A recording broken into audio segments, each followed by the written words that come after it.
시편 23편, 아마 지구의 역사상 가장 유명한 시편일 건데, 이거 한번 같이 읽어보도록 하겠습니다. 1절부터 같이 읽어요. 여호와는 나의 목자시니 내게 부족함이 없으리로다. 그가 나를 푸른 풀밭에 누이시며 쉴만한 물가로 내 영혼을 소생시키시고 자기 이름을 위하여 의의 길로 인도하시는도다.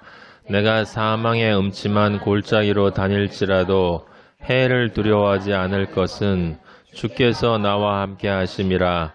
주의 지팡이와 막대기가 나를 안위하시나이다. 주께서 내 원수의 목전에서 내게 상을 차려주시고 기름을 내 머리에 부으셨으니 내 잔이 넘치나이다. 내 평생의 선하심과 인자하심이 반드시 나를 따르리니 내가 여호와의 집에 영원토록 거하리도다. 아멘. 아버지 감사합니다. 영광 받으시고 찬양 받으시고 홀로 영광이신 아버지의 이름을 아버지라고 부를 수 있는 그런 영광을 저희에게 허락하여 주신 은혜를 감사드리며 오늘 또 아버지의 말씀을 저에게 또 예수 그리스도의 살과 피를 또 이렇게 저에게 주시니 감사하고 아버지 잘 받고 잘 되고 잘 변화할 수 있고 잘 흘려줄 수 있도록 인도하여 주시옵소서. 예수님의 이름으로 기도하였습니다. 아멘. 시편 23편은 그리스도인이면 가장 사랑하는 성경의 구절이에요. 항상 위로가 되고 저도 그 어려운 일이 있을 때마다 시편 23편 1절만 이렇게 다시 한번 반복을 해도 새로운 힘이 솟고 하는 귀한 글입니다. 그래서 오늘 우리가 시편을 뭐 1편부터 150편까지 다 하나씩 할 수 있겠지만 지금 우리는 성경을 사실은 진리의 관점에서 그 구조적인 흐름을 보고 있는 거예요. 남들이 보면 우리가 성경을 조금 자세하게 다루는 것처럼 보여지지만 사실은 지금 다루고 있는 그 전체 과정이 그 아버지의 그 창조의 기본적인 구조, 패러다임, 그것이 어떻게 역사 속에서 시작이 되고 끝나는가를 전체로 훑어보는 그 과정 안에 들어있다라는 걸 여러분이 잊으시면 안 됩니다. 그래서 이 전체 과정을 모르면 그러면 그 성경의 어떤 부분적인 글자를 가지고 이 가장 그리스도인의 본질인 믿음이나 구원이나 영생이나 이런 것들을 해석하게 되어 있어요. 일례로 여러분이 잘 아시는 그 개신교의 뿌리가 개혁주의인데, 근데 이 개혁주의를 기본은 루터예요. 그리고 루터의 신앙 고백이 사실은 성경의 고백이 맞아요. 그건 딱 세 단어밖에 없습니다. 솔라 스크립투라, 오직 성경으로, 오직 성경에 의해, 오직 성경만을 통해, 오직 성경만을 위해, 그런 뜻을 가지고 있어요. 근데 이제 뭐 오직 성경으로라는 말로 해석을 하는데 솔라 스크립투라, 솔라 피데, 오직 믿음으로, 그리고 솔라 그라치아, 오직 은혜로, 이 세 가지 이 단어가 이 진리, 개혁주의가 아니고 성경의 본질이에요. 성경의 본질. 그런데 그 켈빈 같은 사람이 그 성경의 예정론 같은 것을 넣어서 그 웨스트민스터 신앙 고백 같은 것을 이렇게 만들어서 인간적인 것 안에 솔라 스크립투라가 아니고 솔라 호마나처럼 인간에 의해서 성경을 해석하는 경우가 있어요. 그게 왜 그러냐면 성경 전체의 아버지의 뜻을 그 시작과 끝을 그리고 전체를 이해하지 못하니까 에베소서 1장 같은 경우에 선하신 뜻을 예정대로란 말이 반복돼 나오니까 구원이 예정되어져 있다라고 하는 그런 헛소리를 하는 거예요. 그리고 그걸 사실 대부분의 기독교인들은 별로 관심도 없어요. 예정인지 아닌지. 그런데 이제 꼭 논쟁을 벌일 때면 그걸 가지고 들고 나오는데 아버지가 솔라 스크립투라라고 하면 성경에 의해서인데 성경 어디에 아버지가 내가 예정대로 너희를 구원한다 라는 말이 써 있습니까? 예정대로 너희를 구원한다. 계시록 마지막에 내가 예정대로 너희를 심판한다 이렇게 써 있습니까? 하나님은 천하보다 한 영혼을 귀하게 여기신다고 했고 하나님 아버지를 독생자를 믿으면 요한복음 3장 10절 누구든지 요한복음 1장에도 영접하는 자 곧 그 이름을 믿는 자들은 누구든지 아버지는 모든 인간을 사랑하시고 온 세상을 구원하기를 원하신다라고 했는데 아직도 그 헛것을 따라가는 사람들이 있어요. 그건 아버지의 예정이라는 말, 바울이 에베소서에 사용한 그 예정이라는 말을 결정이라는 말로 착각하고 있기 때문이에요. 그래서 창세 전에 아버지가 구원받을 자와 구원받지 않을 자를 이렇게 나눠 놓고 그렇게 역사를 시작하셨다라는 그런 헛소리를 하는 거예요. 왜 그렇게 헛소리를 하냐면 그 예정의 진짜 뜻을 모르기 때문에 그래. 하나님이 창세 전에 예정하신 것을 우리가 지금 계속 얘기하고 있거든. 무엇을 예정했어요? 그냥 십자가예요? 십자가 맞았어요. 십자가를 통해서 내가 십자가를 통해서 무에서 먼지를 통해서 인간을 어떻게 하나님의 아들로 만들 것인지를 전부 예정해 놓으셨다고요. 그 구조를, 공식을. 그리고 그것에 따라서 그 예정론의 원칙에 따라서 그 예정론의 역사 속 그 구원의 공식 안에서 자신의 죄를 깨닫고 정말 간절하게 하나님의 아들이 되는 자들은 누구든지 하나님의 아들이 될 수 있도록 예정해 놓으셨다라고 하는 뜻을 그걸 아버지가 일부 사람들만 구원받기로 예정했다 그러면 그걸 그렇게 해석하는 사람은 하나님의 은혜를 인간의 이성으로 제한한 거예요. 성경에는 절대로 그렇게 쓰여 있지 않아요. 이 세상에 어떤 사람이 와서 논쟁을 한다 하더라도 성경 안에 있는 말씀들을 들여다보면 그렇게 해석할 수 없어요. 그런데 그건 하나님의 은혜를 인간의 생각으로 제한한 거죠. 솔라 스크립투라, 솔라 피데, 솔라 그라치아라는 말은 맞아요. 근데 그걸 예정으로 결정되어진 것처럼 소수에게 제한해 놓는 사고를 가진 사람은 아버지의 은혜를 단순히 축소시키고 제한하는 것에만 있는 게 아니라 그가 바로 말씀을 도적질하고 그 도적질하는 것을 통해서 사람들을 강도의 구렬로 하나님의 거룩한 성전들 존재들을 강도의 구렬로 만들고 그래서 결국은 하나님을 무시하는 것이 되고 그게 하나님을 죽이는 것이 되기 때문에 그걸 정말 믿고 이 세상을 사는 사람은 반드시 심판받게 되어 있어요. 제가 하는 이야기가 아니라 성경에 그렇게 쓰여 있습니다. 제가 왜 이 얘기를 여러분한테 드리냐면 여러분들은 진리를 전하는 사람들이면 분명히 알고 있어야 돼. 분명히. 대충 알고 있으면 안 되고 예정론이라고 하는 말을 바울이 에베소서에 사용한 그 예정이라는 말을 결정론처럼 사용하면서 그래서 우리가 복음을 전하는 건 그렇게 결정되어진 자들을 찾아다니는 거라고 얘기하는 그런 헛소리를 진리인 것처럼 진짜로 믿고 전하면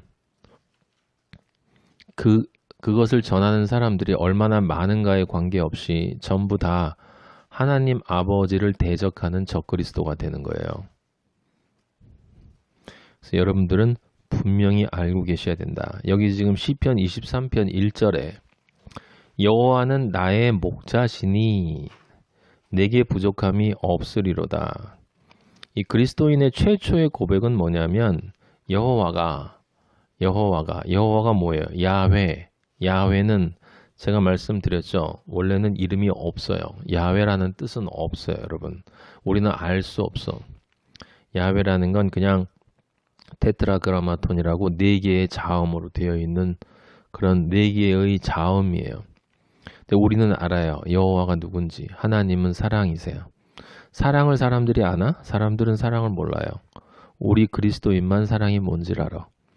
그 사랑은 십자가의 사랑이야. 그럼 또 십자가의 사랑을 모르는 기독교인들 있나? 하지만 대부분 기독교인들은 십자가의 사랑이 뭔지 몰라. 그리스도인만 진짜 십자가의 사랑을 알아요. 그 십자가의 사랑의 의미가 무엇인지, 내가 죽어 너를 살린다라고 하는 의미가 무엇인지를 그리스도인만 알아요. 진짜 그리스도인만 안다라는 건 또 이것 역시 많은 사람들이 알고 있는 것처럼 머리로만 아는 게 아니에요. 늘 내가 알고 있는 그게 아니라 실제 그 사랑이 내 안에서 살아 움직이는 사람만 알고 있는 거예요. 알고 있는 것. 그리스도인의 최초의 고백은 그분이 그렇게 예정하신 분이 창세전에 십자가를 계획하시고 어떻게 하나의 아무것도 아닌 nothing에서 everything을 만들어내느냐. 무에서 유를 창조한다라는 말은 진정한 없음에서 진정한 있음. 진정한 있음은 하나님밖에 없어요. 그 예수 그리스도. 없음에서 예수 그리스도와 같은 존재를 창조하는 거야. 그래서 무에서 유를 창조하는 거야. 예?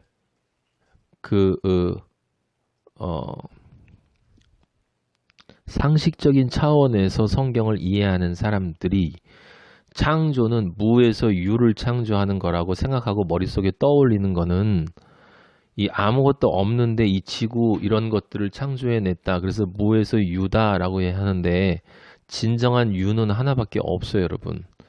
진정한 유는 하나밖에 없어요.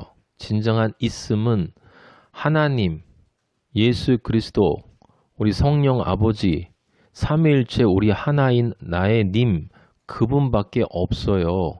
무에서 유를 창조한다는 말은 그런 뜻이지. 그냥 뭐 없는데 뭐 이렇게 지구 조금 만들어내고 이렇게 인간 이렇게 뭐 먹을 거 만들어내고 그런 의미로 성경을 이해하면 아버지가 이 지구에다가 뭐 만들어가지고 뭐 하려고. 나의 목자다라는 말이 중요한 거예요. 너의 목자가 아니고 교회의 목자가 아니고 기독교의 목자가 아니고 기독교의 목자가 아니에요. 그리스도인의 목자도 아니에요. 엄밀히 말해서. 기독교인의 목자가 아니에요. 하나님의 자녀들의 목자가 아니에요. 나의 목자여야 돼요. 나의 목자. 나의 목자가 아닌 사람은 전부 지옥 갑니다. 나의 목자여야 돼요. 네. 그럼 나의 목자라는 것은 또 뭐야? 지금 교회가 아니고 물론 교회의 목자 맞아요. 그리스도인의 목자도 맞고 기독교인의 목자도 맞고 하나님의 자녀들의 목자 맞아요. 그런데 왜 그것이 아니고 나의 목자인지를 여러분들이 그리스도인이 진정됐다면 이해하는 거예요. 되지 못하면 이해를 못하는 거고, 그리고 되었다 하더라도 그 다음에 우리가 생각해야 될 것은 여호와가 나의 목자라는 말이 자꾸 그리스도인이 된 다음에도 보면 나의 목자가 아니고 내 몸의 목자인 사람이 많아요. 나의 목자가 아니라 내 몸의 목자야. 그리고 또 많은 사람들은 그리스도가 내 마음의 목자예요. 마음의 목자. 내 몸의 목자야. 근데 이거를 너무 분명하게 알고 있기 때문에 너무 분명하게 모르고 있다는 걸 알지를 못해요. 에?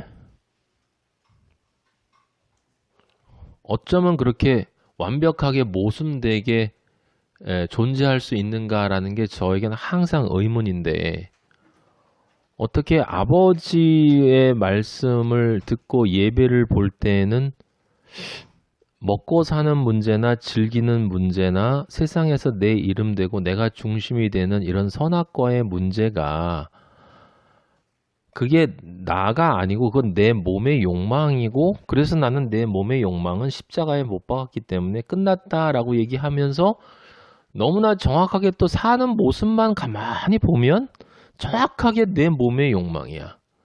고차원적인 이야기를 하는 사람일수록 보면 그런 식으로 너 너무 자연스럽게 내 몸의 목자 여호와는 내 몸의 목자시니 그래도 내 취직자리 알아주실 거고 그래도 내가 중심이 되도록 내가 좀 소외되지 않도록 내 이름이 좀 나도록 우리 아버지는 내 몸의 목자가 아니고 내 마음의 목자 그렇게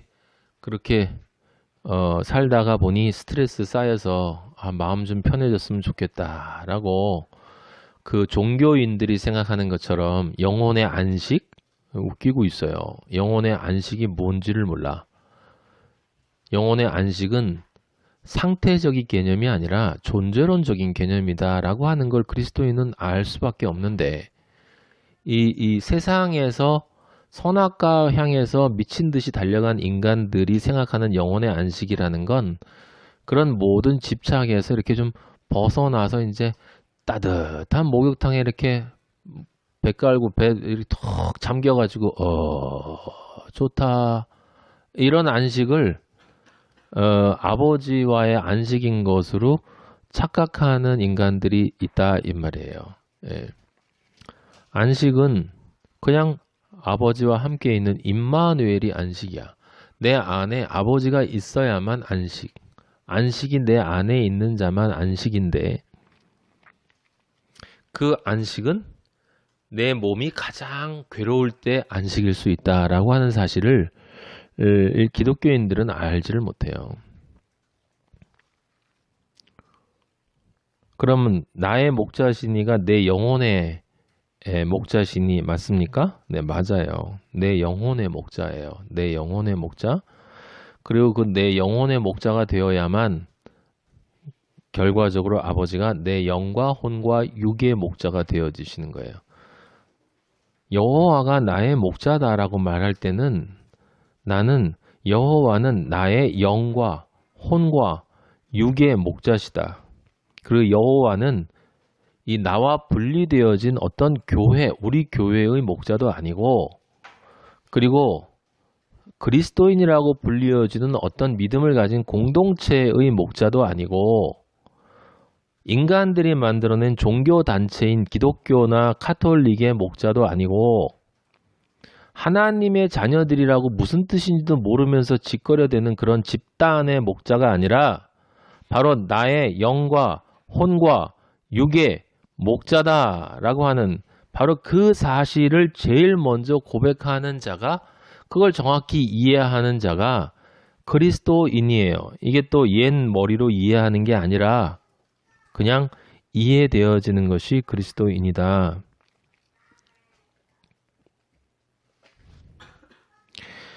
나의라는 단어가 그래서 중요합니다, 여러분. 나의라는 단어, 나의. 다른 사람 보지 마세요. 그래서 선택이에요, 선택. 우리 모임에 왔다가 선택하고 가는 사람들이 있어요. 머무르는 사람이 있고 머무른다고 다 안 간 게 아니죠.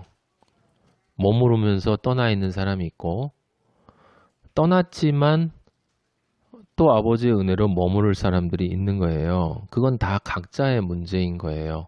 제가 여러분들 안을 들여다볼 수 있습니까? 그럴 수 없죠. 아버지만 알 수 있어요. 내가 정말 너의 목자이니? 라는 질문을 여러분들에게 던졌을 때 네, 그렇습니다. 당신은 나의 목자입니다. 나의 목자입니다. 나의 목자이되 내 몸의 목자만은 아니십니다.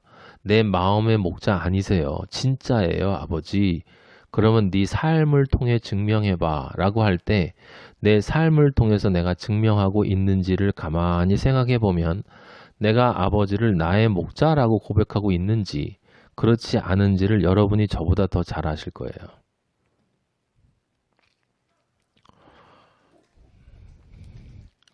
그래서 좁은 길이에요. 나의 목자가 얼마나 되겠습니까?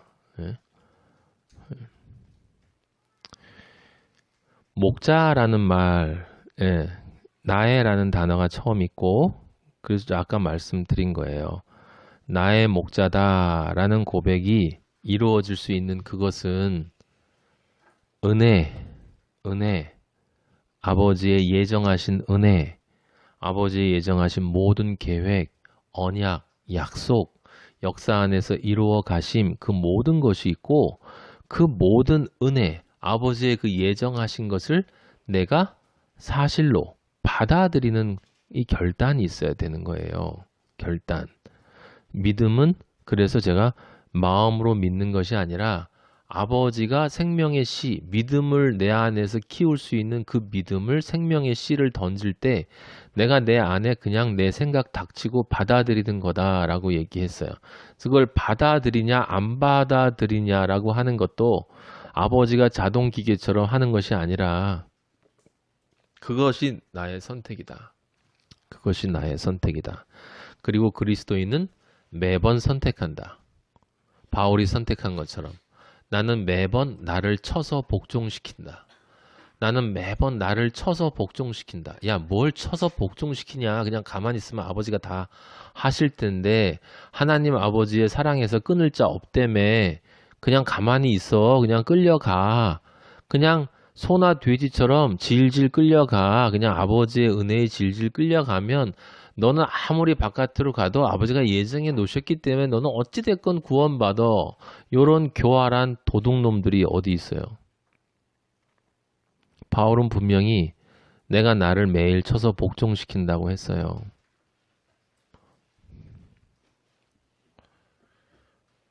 뭐 그것까지 또 칠 수밖에 없게끔 결정해 놨다 그러면 뭐 할 말 없어요. 저는 그렇게 믿지 않습니다.